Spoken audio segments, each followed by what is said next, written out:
Bon matin! Si tu regardes cette vidéo, c'est probablement parce que tu as un trouble de déréalisation ou seulement parce que tu es curieux. Ou encore parce que tu es anxieux puis tu cherches des solutions pour dealer avec tes problèmes. Tu devrais définitivement faire affaire avec un professionnel. Ça sert à rien d'attendre, ça sert à rien de toffer. Si tu deals pas avec ça correctement le plus tôt possible, ça risque juste de s'empirer. Tu peux t'en sortir seul, mais tu ne devrais pas le faire. T'as peut-être bien de l'orgueil puis tu veux t'en sortir tout seul. Mais non, je te le dis, l'orgueil en vaut pas la peine. Puis si tu penses que tu fais pas d'anxiété puis que c'est d'autres choses qui causent ta déréalisation, non, t'es dans le champ. Rentre-toi dans la tête que t'es anxieux. Assume que t'es anxieux, assume que c'est vrai, parce que l'étape la plus difficile, c'est l'acceptation. Fait que assume que t'es anxieux. Même si maintenant, pour l'instant, t'es convaincu que t'es le plus zen au monde. Assume être anxieux puis tu vas en sortir gagnant. Tu vas pouvoir te sentir mieux. Si t'es déréalisé, ton pire ennemi c'est toi-même. En fait, pas toi-même, plutôt l'image que t'as de toi-même. Le fait que tu penses te connaître, que tu penses connaître tes forces puis tes faiblesses, ça t'empêche d'avancer, ça t'empêche de guérir. Ça t'empêche de voir le problème, puis ça t'empêche de trouver la source du problème. Fait que ça t'empêche de résoudre le problème. Dans ta vie de tous les jours, de choisir de croire que t'es pas qui tu pensais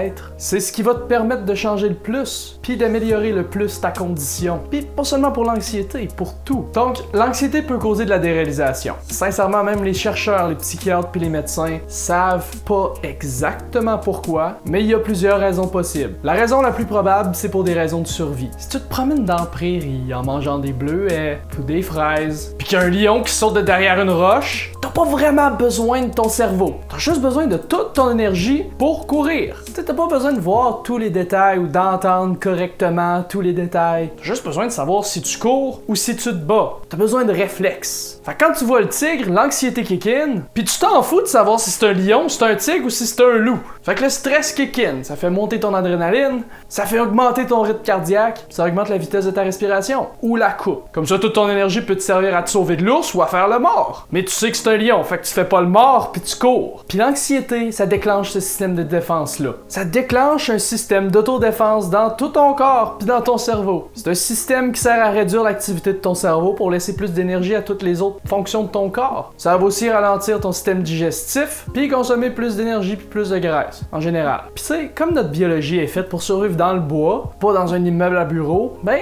le système de défense nous tue lentement. Quoique, comme ça ralentit certaines fonctions du cerveau, on est peut-être moins prône à développer du Parkinson ou de l'Alzheimer. Mais, comme l'autre raison possible pour laquelle la déréalisation peut être causée par l'anxiété, pourrait être un mécanisme de défense contre ses propres émotions, un genre de détachement ou de mur de briques imaginaire ou de bulle protectrice, une carapace, un cocon. Imaginez que la déréalisation puisse être une solution à un autre problème, c'est la pire chose à s'imaginer pour s'en sortir. Une minute, je pense que c'était pas clair.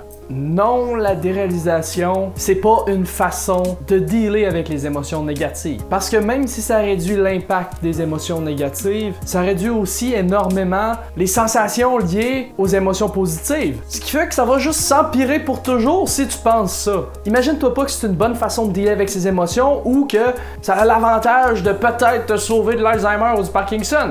Tu t'en sortiras pas puis tu vas vivre une vie de merde. Anyway, une autre raison possible de la déréalisation par l'anxiété, ce serait une inflammation cérébrale. Parce que c'est possible que dans certains cas, l'anxiété cause une inflammation cérébrale. Puis une inflammation cérébrale peut réduire les fonctions normales du cerveau, ce qui peut amener aux troubles de déréalisation. Si tu as seulement des crises de déréalisation qui sont liées à des périodes de stress, puis à des gros mal de tête ou des migraines, essaie de boire plus d'eau, de manger plus équilibré, de manger moins gras, puis moins de sel, un peu plus de sucre, d'éviter les glutamates, genre comme il y a dans les assaisonnements artificiels, comme dans les ramen ou ramen, n'importe comment ils disent ça. Puis tu peux prendre de l'ibuprofène. C'est un anti-inflammatoire qui peut fonctionner sur le cerveau puis qui aggravera pas ta déréalisation. Repose-toi beaucoup dans le noir puis dans le silence pour laisser ton cerveau se relaxer au maximum, pour le laisser guérir. Puis juste ça, ça pourrait régler ta déréalisation. Mais comme ça réglera pas tous les cas de déréalisation, je vais continuer. Bon, pour régler son anxiété, ça pose plusieurs problèmes. Le premier, c'est que ça peut facilement passer inaperçu. Les gens anxieux vont souvent penser qu'ils sont pas anxieux ou bien qu'ils dealent bien avec le stress. Ils vont souvent être certains de l'avoir sous contrôle puis que ça affecte absolument pas leur santé. Ils vont être certains que ça sera pas la source de leur déréalisation. Mais non, seul-les. Assume que c'est l'anxiété, puis que tu sais pas comment dealer avec, puis ça va régler le premier obstacle. Magie. Le deuxième problème avec l'anxiété, c'est que c'est tellement difficile de trouver la source. Parce que quand t'es anxieux, toutes tes pensées sont un peu bordéliques. Soit t'as pas le contrôle, soit tu penses trop à plein de choses en même temps. Puis t'es même plus capable de discerner les sujets des uns des autres. Pour régler ça, il y a plusieurs moyens. D'abord, faire la liste de toutes les causes potentielles évidentes d'anxiété dans ta vie, puis écris-les. Puis si tu penses que c'est tout, c'est sûrement pas le cas. Pour trouver le reste des choses qui peuvent te stresser, tu peux aussi parler des choses que tu sais qui te stressent à quelqu'un que t'apprécies, quelqu'un qui va t'écouter. Parle-en pas à n'importe qui. Parle-en à quelqu'un de proche de toi, quelqu'un que tu peux regarder dans les yeux, qui va essayer de comprendre puis qui va essayer de t'aider. Parle-en à ton chum, ou ta blonde, ou ta mère, ou ton père, ou ta grand-mère, à ton meilleur ami. Puis si t'as l'impression qu'il y a personne de ces gens-là qui vont t'écouter, trouve un professionnel, un psychologue, un psychiatre, un travailleur de rue, un travailleur social, un travailleur de parc. Il y a des gens qui travaillent avec des organismes puis qui sont payés pour t'aider. C'est souvent des gens qui sont empathiques, qui vont t'écouter, qui vont essayer de comprendre, ils vont être réellement curieux. C'est des gens qui sont passionnés par leur travail, qui sont passionnés par les gens puis leurs histoires. En plus, ils ont une formation pour aider les gens. Ils vont pouvoir te donner des trucs auxquels j'aurais pas pensé. Un autre truc pour trouver la source de ton anxiété, c'est de mettre une alarme sur ton cellulaire ou ta montre. À croire qu'il y a encore des gens qui portent des montres. Puis quand ça sonne, à chaque fois, écris sur un bout de papier à quoi tu pensais. Je t'avertis, les premiers jours, tu risques d'avoir absolument aucune idée à quoi tu pensais. Mais essaye d'écrire de quoi pareil. Écris-le même si ça se répète à toutes les heures. C'est normal que ça soit difficile au début. Parce que tu dois pratiquer à savoir ce à quoi tu penses. C'est le genre d'exercice qui va pouvoir te permettre avec le temps d'avoir plus de contrôle sur tes pensées. Si ça te tient à cœur puis que tu mets une alarme à toutes les 15 minutes, tu peux même régler ça en quelques jours. Comme ça peut aussi être plus long, ça peut prendre plusieurs semaines. Mais fais pas ça la nuit. Les rêves ont aucune signification sur ta vie que tu peux pas savoir quand t'es réveillé. Mais mon truc préféré pour trouver la source des stress, c'est méditer. Essayer de faire le vide. Essaye d'éliminer toute pensée. Puis ce qui te stresse va revenir sans arrêt. Tu sais, toutes les sources de ton stress font une espèce de bourdonnement qui remplace le silence. Un genre de bourdonnement de pensées négatives. Essaie de faire le silence dans ta tête puis tu vas pouvoir les entendre. Peut-être même en discerner quelques-unes, puis peut-être même en silencer quelques-unes. Mais le troisième gros problème avec l'anxiété, quand tu essaies de réduire ton anxiété, c'est que c'est comme une dépendance. C'est comme si ton cerveau avait absolument besoin de son stress. Puis à chaque fois que tu règles un problème puis que tu élimines une source de stress, il va en trouver une autre. Tu sais, si ton stress, ton anxiété est apparu à cause d'un problème plus évident, comme par exemple si t'as peur de perdre ta job ou que tu l'as perdu ou bien que ta maison est passée au feu, puis mettons que ça te prend pas mal de temps à régler le problème puis que ça te cause un stress constant, ça peut finir par te développer de l'anxiété. Puis là, tous les petits détails de la vie deviennent ultra stressants. Même les choses super simples, comme faire le ménage ou la vaisselle, t'angoissent. Puis à chaque seconde, tu doutes de toi, puis tu remets ta vie en question, puis ton existence en question. Puis tu doutes de comment tu le fais, tu doutes de ton efficacité. Mais tu peux pas juste arrêter d'y penser. Ton cerveau va trouver des nouvelles choses sur lesquelles stresser. Même si tu règles ton problème de job ou de logement, tout va continuer de te stresser. Puis ça, c'est le plus gros problème parce que tu peux pas le régler directement. Tu peux pas attaquer directement le problème. Faut que tu aies une approche indirecte. Quelqu'un qui fait pas d'anxiété peut pas comprendre. Sincèrement, si tu fais pas d'anxiété, tu sais pas ce que c'est. Ta vision de l'anxiété est altérée par ton cerveau sain. Ou bien le contraire. Mais tu peux pas dire à quelqu'un qui est stressé de juste arrêter de stresser, ça fonctionnera pas. C'est pareil comme si je te demandais de lever un char au-dessus de ta tête. Ou de voir à travers les murs. Oui, avec la bonne technique, puis avec les bonnes technologies, ou le bon entraînement, tu peux y arriver. Mais c'est impossible de le faire sans pratiquer ou sans outils. Comme un anxieux peut pas juste arrêter d'être anxieux. Donc, comme je disais, régler son anxiété, ça demande une approche un peu plus indirecte. Déjà que tu fasses de l'anxiété démontre que tu as une fragilité. Tu as une sensibilité plus grande que la normale. Puis tu as une empathie plus grande que la normale. Souvent. Puis même si ta déréalisation te donne l'impression que tu es insensible, puis sans la moindre empathie, c'est juste la déconnexion qui cause ça. Puis tu dois savoir que tu es empathique, tu dois savoir que tu es sensible. Puis tu dois te laisser vivre toutes les émotions pleinement, autant les positives que les négatives. Tes journées vont avoir l'air de montagne russe, mais ça te fera pas de toi un bipolaire. Ça fait juste de toi quelqu'un de sensible. Puis comme t'es fragile et sensible, tu dois faire plus attention. Tu sais, tu peux avoir exactement la même vie, les mêmes pensées, les mêmes alimentations, les mêmes passe-temps, puis les mêmes drogues, puis les mêmes addictions que quelqu'un d'autre. Comme t'es plus fragile, t'es déréalisé puis anxieux, puis pas lui. Puis c'est comme ça. Tu dois faire plus attention, tu dois prendre le temps de te reposer. Surtout surtout après un événement éprouvant, un moment, une période qui est plus éprouvante. Puis plutôt que d'essayer de vivre des émotions fortes, puis de te sentir vivant, tu sais, essaye plutôt d'avoir une vie relaxante. Évite les trucs stressants, autant les activités stressantes que les jeux vidéo stressants, que les films stressants. Même si tu penses aimer ça, même si tu penses que ça te fait du bien ou que ça te rend vivant, je te l'ai déjà dit, tout ce que tu penses connaître sur toi-même est ton pire ennemi. Puis la prochaine étape, c'est le sommeil. C'est important de dormir assez. Tu guériras jamais ton anxiété ou ta déréalisation en dormant le jour, en dormant moins de 5 heures ou en te couchant à des heures vraiment différentes à toutes les nuits. Le sommeil, c'est ce qui affecte le plus ton cerveau, le rythme de ton cœur puis ta santé en général. Dors à des heures régulières, dors à toutes les nuits, puis dors assez, mais pas trop. Parce que sérieusement, juste ça, tout seul, ça peut régler toute ton anxiété puis toute ta déréalisation. Mais pas tous les cas d'anxiété puis pas tous les cas de déréalisation. Fait que, je continue. Tu dois pas trop dormir non plus, parce que quand t'es endormi, t'es genre ultra déréalisé. T'as aucune conscience de ton environnement, t'as aucune conscience de ce que tu penses. Fait que c'est pas en passant 10 heures à tous les jours au plus haut niveau de déréalisation possible que tu vas réussir à habituer ton cerveau à être conscient de ton environnement. Ensuite, tu dois apprendre à relaxer. Mais pas relaxer genre mou, pas en prenant des médicaments ou des boissons relaxantes. Ceux-là sont utiles pas mal juste pour dormir. Tu peux les prendre pour t'aider à dormir, pas de problème. Juste quand tu fais de l'insomnie. Évite ceux qui durent genre 12 heures. Ça fait long un peu puis tu vas être zombie le lendemain matin, fait que ça aidera pas. Ou encore tu peux les utiliser pour réduire les crises d'anxiété. Genre quand tu fais de l'anxiété sociale, tiens-toi juste avec des gens avec qui t'es relaxé. Ou seul. Puis quand t'as vraiment besoin de sortir dans la foule, puis tu le sais que tu vas bad tripper, puis que tu vas stresser, puis que tu vas paranoïer, ça peut aider de réduire ton stress temporairement. Ça va réduire l'impact négatif de ton stress pendant cette période-là sur les progrès que t'as déjà fait, sauf que ça t'aidera pas nécessairement à progresser. Y a pas d'une pilule magique qui guérisse l'anxiété puis la déréalisation. Puis ça peut même t'enlever toute motivation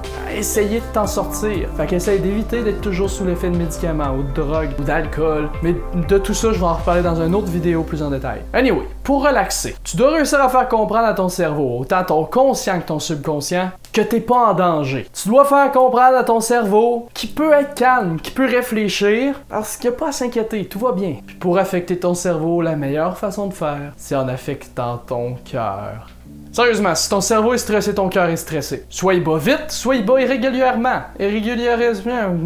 De façon non régulière. Puis l'un va pas vraiment sans l'autre. Fait que si tu pouvais dire à ton cœur de ralentir, battre régulièrement, ça calmerait ton cerveau. Puis si t'arrivais à calmer ton cerveau à volonté, ben ton cœur deviendrait calme et régulier. Là, c'est sérieux. C'est pas des illusions, de la spiritualité, c'est pas des analogies, c'est littéralement ce qui se passe. Ton cœur affecte ton cerveau affecte ton cœur. Chimiquement, électriquement, tout le kit. Mais dans le cas de beaucoup de gens, tu peux pas juste contrôler l'un ou l'autre. Sinon, le suicide serait simple. Tu pourrais juste forcer ton cœur à arrêter de battre. Mais c'est pas le cas. Donc, pour affecter tout ce qui se passe inconsciemment dans ton corps, pour prendre le contrôle, t'as juste à choisir de prendre le contrôle de toutes les choses dont tu peux prendre le contrôle qui se passent de façon inconsciente. Comme la respiration, le clignement de tes yeux, ou le moment où t'avales ta salive. C'est toutes des choses qui arrivent dans ton corps inconsciemment, mais que d'y penser te permet d'en prendre le contrôle. Puis, dans ces choses-là, la chose qui affecte le plus le rythme du cœur, c'est la vitesse de la respiration. Tu sais, le truc de prendre des grandes respirations, ça fonctionne pas vraiment. Ça marche pas. Tu sais, c'est pas simple de même. Ben oui, c'est simple comme ça, mais pas comme ça. Tu sais, des grandes respirations peuvent réduire ton rythme cardiaque, mais ça le stabilise pas.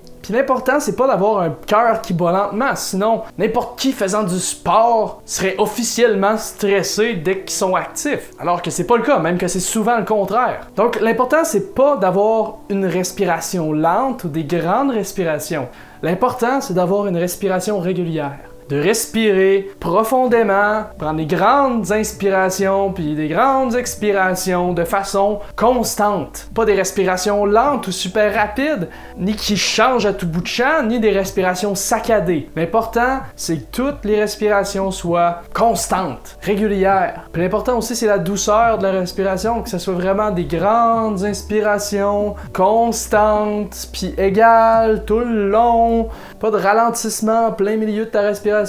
Pas respirer en suivant tes pas ou en suivant ton battement de cœur. Sérieusement, pour quelqu'un d'anxieux, ça va même être extrêmement difficile. Puis tu vas sûrement réaliser à quel point ta respiration est chaotique normalement. Personnellement, ce que je trouve étrange, c'est que les médecins n'aient pas associé mon arythmie à mon anxiété. Ils ont juste dit, bah, il est irrégulier, mais c'est pas dangereux. Oui, il a raison, mais il aurait au moins pu voir que toutes les autres symptômes de problèmes de santé que j'ai sont tous liés à mon anxiété. Mais bon, lui, c'est un médecin de famille, pas un psychiatre. Même la madame aux brunettes, esti. Même la pharmacienne a eu un meilleur diagnostic que lui, là. Anyway, en résumé, si t'es fragile, fais attention à toi. Expose-toi pas à du stress ou des émotions fortes, mais essaie de vivre pleinement tes émotions pis ton empathie. Cherche pas à avoir des émotions grandioses, mais comprends même les plus faibles, genre assimile-les. Ressens-les au maximum, concentre-toi à les ressentir. Tu te régularises ton sommeil, puis régularise ta respiration pour régulariser ton cœur, pour que ton cerveau lâche son mécanisme de défense primaire. Un autre très bon truc pour aider avec l'anxiété, puis la motivation du même fait, c'est d'avoir une routine.